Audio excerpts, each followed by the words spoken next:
Alright, இந்த வீடியோல என்ன பார்க்க போறோம்னா surplus என்றா என்ன deficit என்றா என்னன்னு பார்க்க போறோம். நான் இதுக்கு முதல் போட்ட வீடியோல வந்து weight gain பத்தி நான் ஒரு வீடியோ போட்டுருந்தேன். அதுல வந்து ஸ்கினியா இருக்கிறவங்க வந்து surplusல சாப்பிடணும் weight gain பண்றதுக்கு.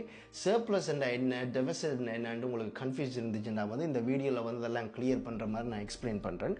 சோ முதலாவது surplus என்னன்னு பாத்தீங்கன்னா வந்து இந்த ஸ்கினியா இருக்கிறவங்கள வந்து நாங்க surplusல சாப்பிட சொல்லுவோம். அதாவது weight gain பண்றதுக்கு muscle build பண்றதுக்கு surplus என்றா வந்து நீங்க உங்களோட உடம்புக்கு ஒரு உதாரணத்துக்கு 2000 calories தேவையண்டா அதை விட 500 calories எக்ஸ்ட்ரா நாங்க சாப்பிட சொல்லுவோம். இந்த 500 எக்ஸ்ட்ரா calories தான் வந்து நாங்க surplus ன்னு சொல்லுவோம்.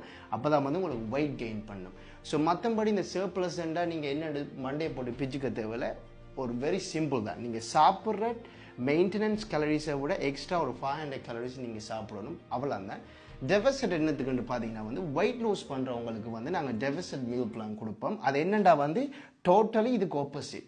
ஸோ ஒரு உதாரணத்துக்கு வந்து நீங்கள் 2500 calories நீங்கள் இங்கே சாப்பிட்டீங்கன்னா வந்து உங்களுக்கு 500 calories-ஐ வந்து நாங்கள் மைனஸ் பண்ணுவோம். அதுதான் வந்து அந்த 500 மைனஸ் தான் வந்து டெபிசிட்.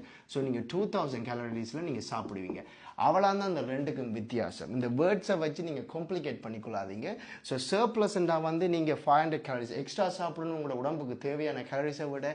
டெபிசிட்னு பார்த்தீங்கன்னா வந்து வெயிட் லாஸ் பண்ணுறதுக்கு நீங்கள் சாப்பிட்ற சாப்பாட்டை விட ஒரு 500 calories நீங்கள் குறைச்சி சாப்பிடணும். அவ்வளோதான் இந்த ரெண்டுக்குமே வித்தியாசம்.